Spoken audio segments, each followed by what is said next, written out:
ప్రత్యేక విమానంలో వెళ్ళి అక్కడ నరేంద్ర మోడీ గారికి మద్దతు పలికింది. ఆ పార్టీ అధ్యక్షుడు ఆనాటి ముఖ్యమంత్రి చంద్రశేఖరరావు గారు అనుమతి లేకుంటే చేయగలడా సాహసం అధ్యక్ష? ఇది అప్పుడే వీరు మర్చిపోయినరా?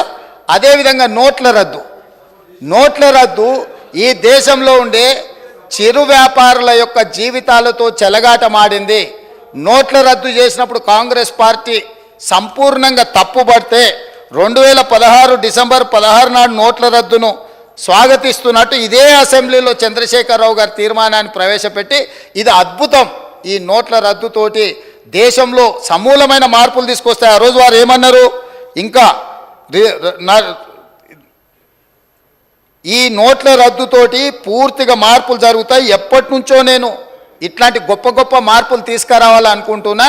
దీని ద్వారా ఈ మొత్తం వ్యాపారాలు అన్నీ బాగుపడతాయని చెప్పారు. కానీ చివరికి ఆ నోట్ల రద్దుతో ఏమైంది అధ్యక్ష? జీడిపి ఇప్పటి దగ్గర వారు గొప్పలు చెప్పారు కదా జీడిపి గురించి. ఈ నోట్ల రద్దుతోనే 2% జీడిపి తగ్గిపోయింది అధ్యక్ష ఈ దేశంలో. దాంతో దాదాపుగా 3 నుంచి 3.5 లక్షల కోట్ల రూపాయల నష్టం జరిగిందని చెప్పి నిపుణులు నివేదికలు ఇచ్చిండ్రు అధ్యక్ష.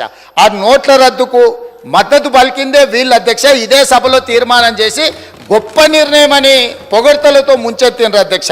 ఇదే కాదు, 2017లో రాష్ట్రపతి ఎన్నికలు జరిగినాయి అధ్యక్ష. ఆనాటి బీజేపీ అభ్యర్థి రామ్నాథ్ కోవింద్కు వీళ్ళందరూ లైన్లో నించొని ఓట్లేసిండ్రు అధ్యక్ష. అదేవిధంగా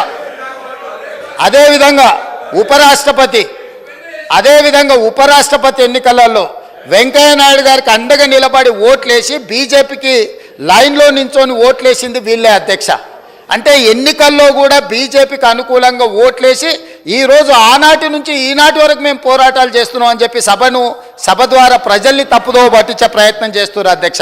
అదేవిధంగా ఆర్టికల్ 370 రద్దు చేసిన రోజు ఆర్టికల్ 370లో కంప్లీట్గా కేంద్ర ప్రభుత్వానికి నేను సాక్షి